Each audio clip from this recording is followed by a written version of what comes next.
श्री शिवरक्षा स्तोत्रम।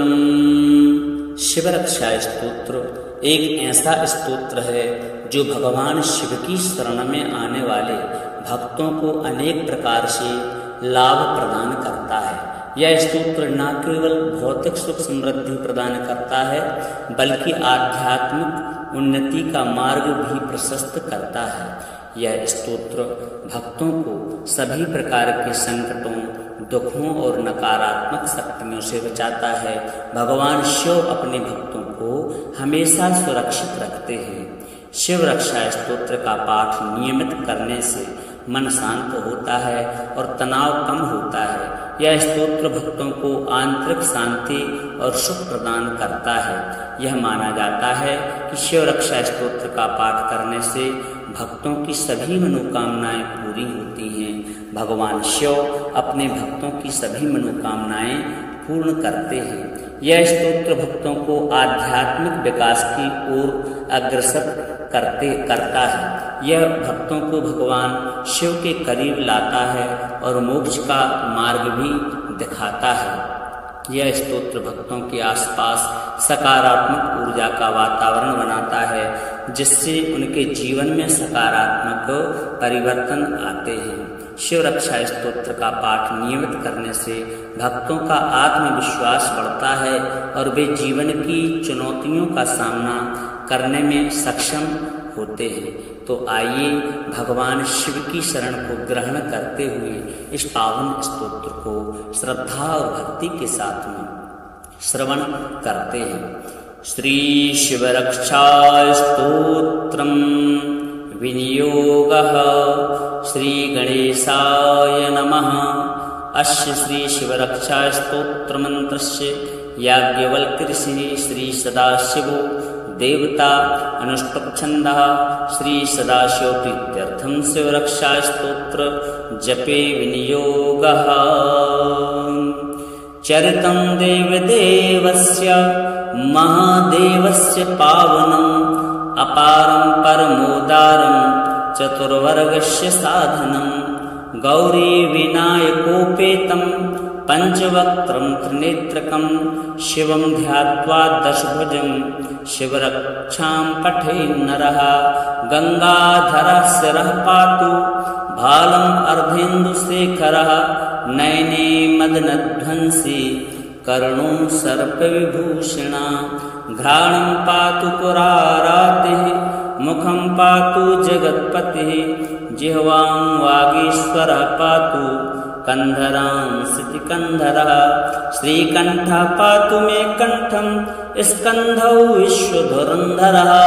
भुजौ भूभार संहर्ता करौ पातु पिनाकदृक्।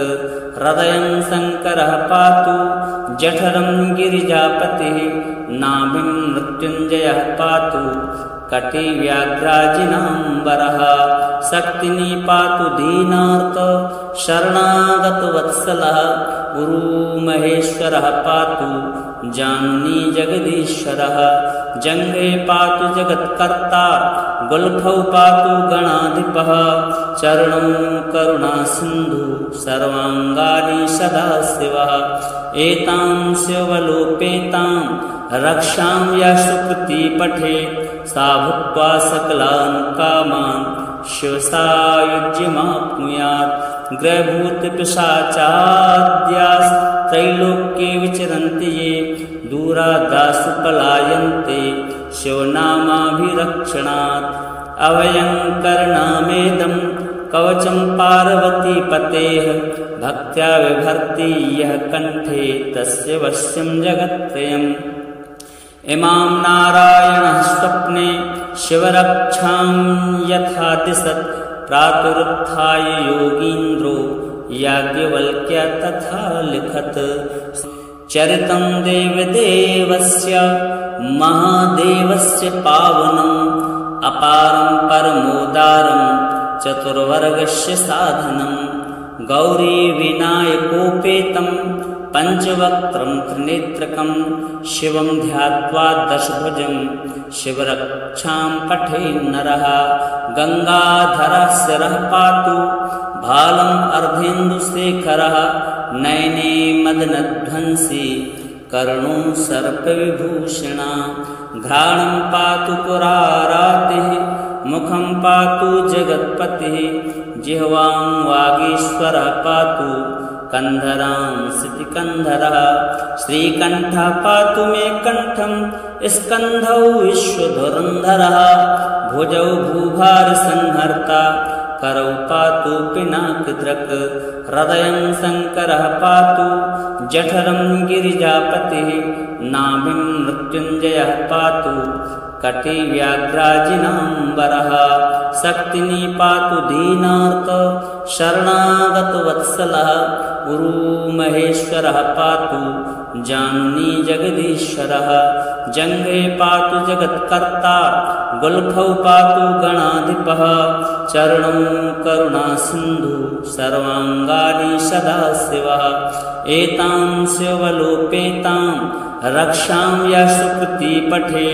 सा भुक्त्वा सकलान् कामान् शिवसायुज्यमाप्नुयात् ग्रहभूतपिशाचाद्यास्त्रैलोक्ये विचरन्ति ये दूरादासु पलायन्ते शिवनामाभिरक्षणात् अभयं करणामेदं कवचं पार्वतीपतेः भक्त्या विभर्ति यः कण्ठे तस्य वश्यं जगत्त्रयम् इमां नारायणः स्वप्ने शिवरक्षां यथा दिशत् प्रातरुत्थाय योगीन्द्रो याज्ञवल्क्य तथा लिखत् चरितं देवदेवस्य महादेवस्य पावनम् अपारं परमोदारं चतुर्वर्गस्य साधनम् गौरी विनायकोपेतं पंचवक्त्रं त्रिनेत्रकं शिवं ध्यात्वा दशभुजं शिवरक्षां पठेन्नरः गंगाधरः शिरः पातु भालम् अर्धेन्दुशेखरः नयने मदनध्वंसी कर्णो सर्पविभूषणा घ्राणं पातु पुरारातिः मुखं पातु जगत्पतिः जिह्वां वागीश्वरः पातु कंधरां सितिकंधरः श्रीकंठः पातु मे कंठं स्कंधौ विश्वधुरंधरः भुजौ भूभार संहर्ता करौ पातु पिनाकदृक् हृदयं शंकरः पातु जठरं गिरिजापतिः नाभिं मृत्युंजयः पातु कटि व्याघ्राजिनांबरः शक्तिनी पातु दीनार्त शरणागत वत्सलः उरु महेश्वरः पातु जानुनी जगदीश्वरः जंघे पातु जगत्कर्ता गुल्फौ पातु गणाधिपः चरणं करुणा सिंधु सर्वांगानि सदाशिवः एतां शिवलोपेतां रक्षां या सुकृति पठे सा भुक्त्वा सकलान् कामान् शिवसायुज्यमाप्नुयात् ग्रहभूतपिशाचाद्यास्त्रैलोक्ये विचरन्ति ये दूरादासु पलायन्ते शिवनामाभिरक्षणात् अभयं करणामेदं कवचं पार्वतीपतेः भक्त्या विभर्ति यः कण्ठे तस्य वश्यं जगत्त्रयम् इमां नारायणः स्वप्ने शिवरक्षां यथा दिशत् प्रातरुत्थाय योगीन्द्रो याज्ञवल्क्य तथा लिखत् चरितं देवदेवस्य महादेवस्य पावनम् अपारं परमोदारं चतुर्वर्गस्य साधनम् गौरी विनायकोपेतं पंचवक्त्रं त्रिनेत्रकं शिवं ध्यात्वा दशभुजं शिवरक्षां पठेन्नरः गंगाधरः शिरः पातु भालम् अर्धेन्दुशेखरः नयने मदनध्वंसी कर्णो सर्पविभूषणा घ्राणं पातु पुरारातिः मुखं पातु जगत्पतिः जिह्वां वागीश्वरः पातु कंधरां सितिकंधरः श्रीकंठः पातु मे कंठं स्कंधौ विश्वधुरंधरः भुजौ भूभार संहर्ता करौ पातु पिनाकदृक् हृदयं शङ्करः पातु जठरं गिरिजापतिः नाभिं मृत्युञ्जयः पातु कटी व्याघ्राजिनाम्बरः शक्तिनी पातु दीनार्त शरणागतवत्सलः गुरु महेश्वरः पातु जानुनी जगदीश्वरः जङ्घे पातु जगत्कर्ता गुल्फौ पातु गणाधिपः चरणं करुणासिन्धु सर्वाङ्गानि सदाशिवः एतां शिवलोपेतां रक्षां यः सुकृती पठे सा भुक्त्वा सकलान् कामान् शिवसायुज्यमाप्नुयात् ग्रहभूतपिशाचाद्यास्त्रैलोक्ये विचरन्ति ये दूरादासु पलायन्ते शिवनामाभिरक्षणात् अभयङ्करनामेदं कवचं पार्वतीपतेः भक्त्या विभर्ति यः कण्ठे तस्य वश्यं जगत्त्रयम् इमां नारायणः स्वप्ने शिवरक्षां यथा दिशत् प्रातरुत्थाय योगीन्द्रो याज्ञवल्क्य तथा लिखत् चरितं देवदेवस्य महादेवस्य पावनम् अपारं परमोदारं चतुर्वर्गस्य साधनं गौरी विनायकोपेतं पंचवक्त्रं त्रिनेत्रकं शिवं ध्यात्वा दशभुजं शिवरक्षां पठेन्नरः गंगाधरः शिरः पातु भालम् अर्धेन्दुशेखरः नयने मदनध्वंसी कर्णो सर्पविभूषणा घ्राणं पातु पुरारातिः मुखं पातु जगत्पतिः जिह्वां वागीश्वरः पातु कंधरां सितिकंधरः श्रीकंठः पातु मे कंठं स्कंधौ विश्वधुरंधरः भुजौ भूभारसंहर्ता करौ पातु पिनाकदृक् हृदयं शङ्करः पातु जठरं गिरिजापतिः नाभिं मृत्युञ्जयः पातु कटी व्याघ्राजिनाम्बरः शक्तिनी पातु दीनार्त शरणागतवत्सलः गुरु महेश्वरः पातु जानुनी जगदीश्वरः जङ्घे पातु जगत्कर्ता गुल्फौ पातु गणाधिपः चरणं करुणासिन्धु सर्वाङ्गानि सदाशिवः एतां शिवलोपेतां रक्षां यः सुकृती पठे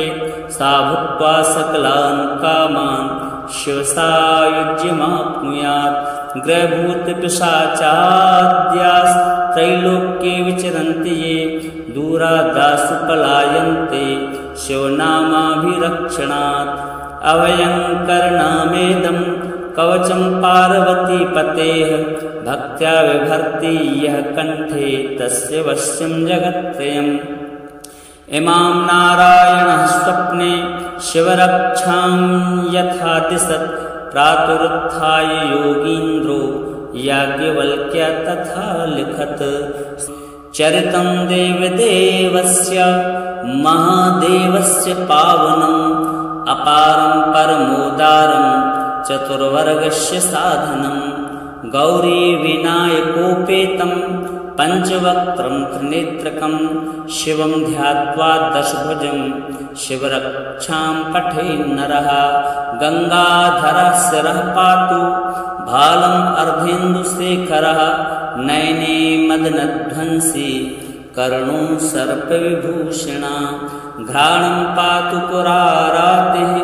मुखं पातु जगत्पतिः जिह्वां वागीश्वरः पातु कंधरां सितिकंधरः श्रीकंठः पातु मे कंठं स्कंधौ विश्वधुरंधरः भुजौ भूभारसंहर्ता करौ पातु पिनाकदृक् हृदयं शङ्करः पातु जठरं गिरिजापतिः नाभिं मृत्युञ्जयः पातु कटी व्याघ्राजिनाम्बरः शक्तिनी पातु दीनार्त शरणागतवत्सलः गुरु महेश्वरः पातु जानुनी जगदीश्वरः जङ्घे पातु जगत्कर्ता गुल्फौ पातु गणाधिपः चरणं करुणासिन्धु सर्वाङ्गानि सदाशिवः एतां शिवलोपेतां रक्षां यः सुकृती पठेत् सा भुक्त्वा सकलान् कामान् शिवसायुज्यमाप्नुयात् ग्रहभूतपिशाचाद्यास्त्रैलोक्ये विचरन्ति ये दूरादासु पलायन्ते शिवनामाभिरक्षणात् अभयं करणामेदं कवचं पार्वतीपतेः भक्त्या विभर्ति यः कण्ठे तस्य वश्यं जगत्त्रयम् इमां नारायणः स्वप्ने शिवरक्षां यथा दिशत् प्रातरुत्थाय योगीन्द्रो याज्ञवल्क्य तथा लिखत् चरितं देवदेवस्य महादेवस्य पावनम् अपारं परमोदारं चतुर्वर्गस्य साधनं गौरी विनायकोपेतं पंचवक्त्रं त्रिनेत्रकं शिवं ध्यात्वा दशभुजं शिवरक्षां पठेन् नरः गंगाधरः शिरः पातु भालम् अर्धेन्दुशेखरः नयने मदनध्वंसी कर्णो सर्पविभूषणा घ्राणं पातु पुरारातिः मुखं पातु जगत्पतिः जिह्वां वागीश्वरः पातु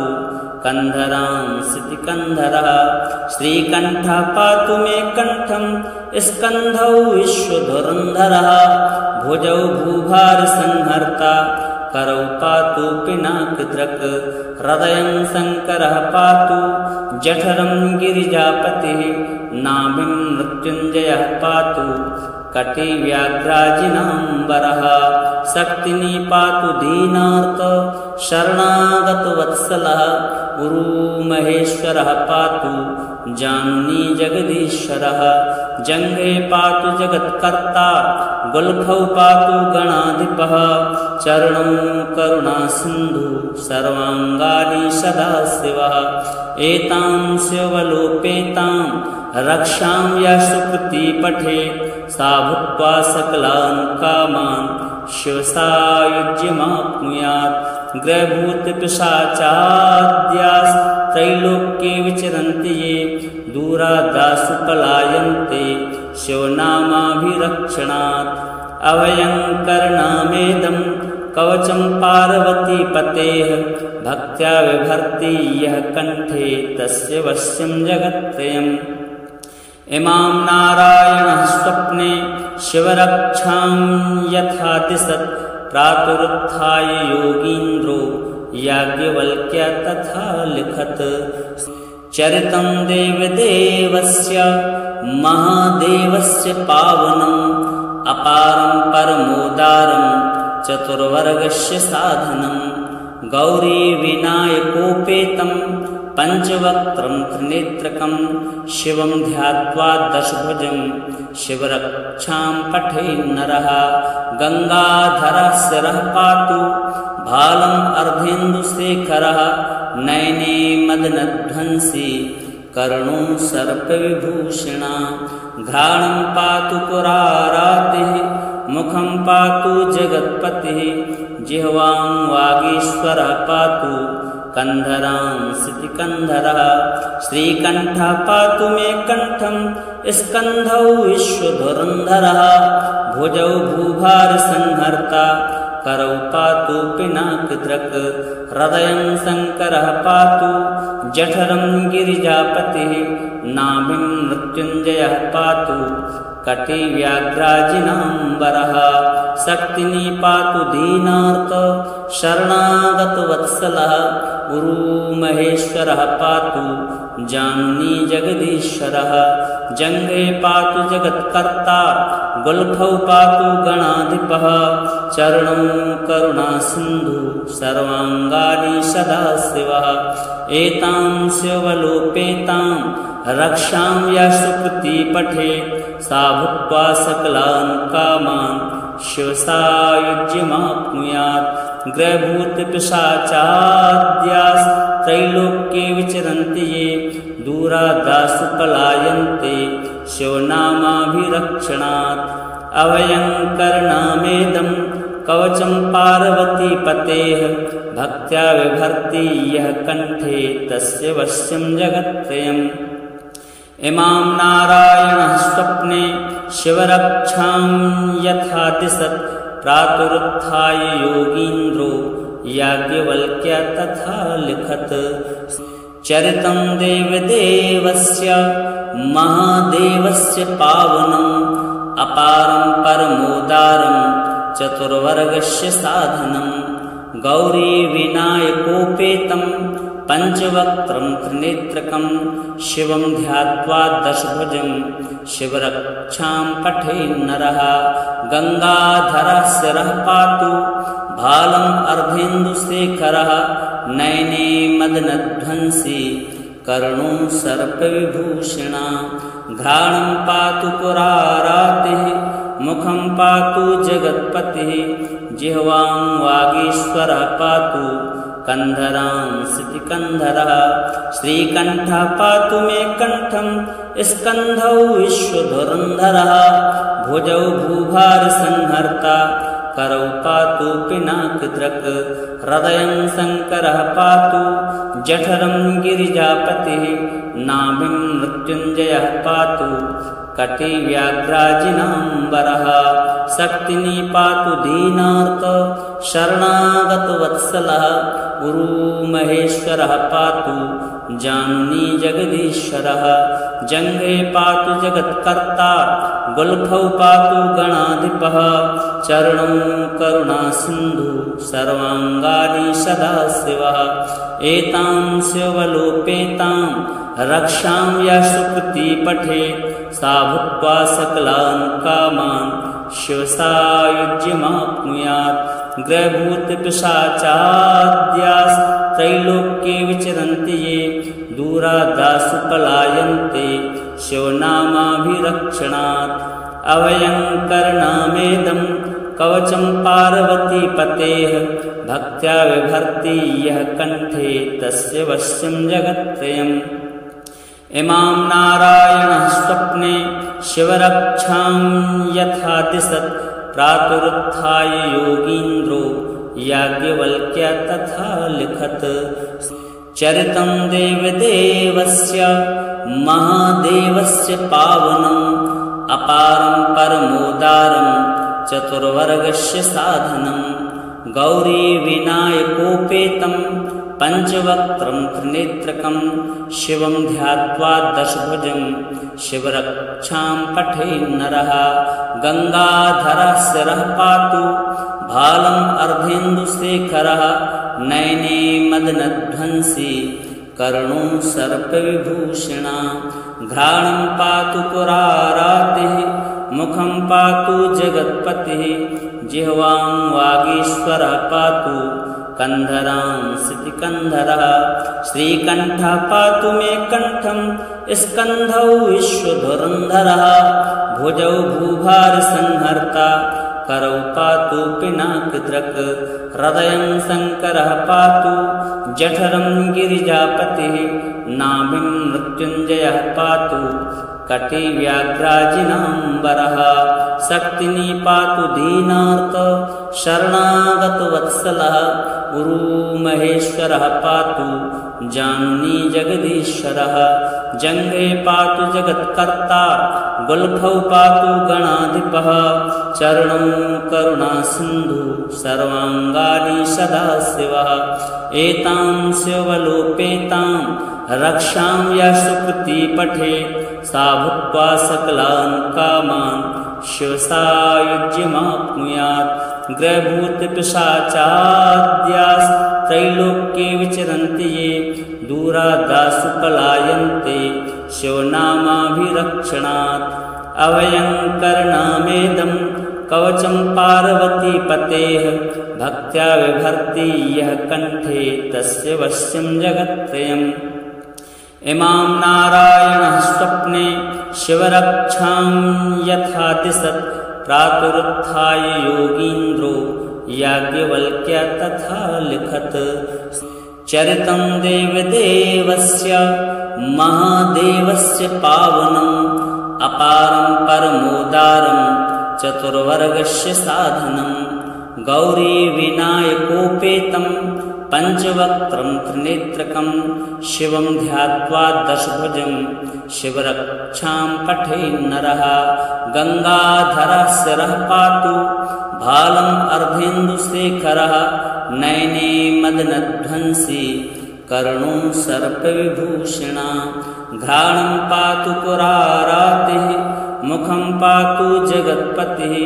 जिह्वां वागीश्वरः पातु कंधरां सितिकंधरः श्रीकंठः पातु मे कंठं स्कंधौ विश्वधुरंधरः भुजौ भूभारसंहर्ता करौ पातु पिनाकदृक् हृदयं शंकरः पातु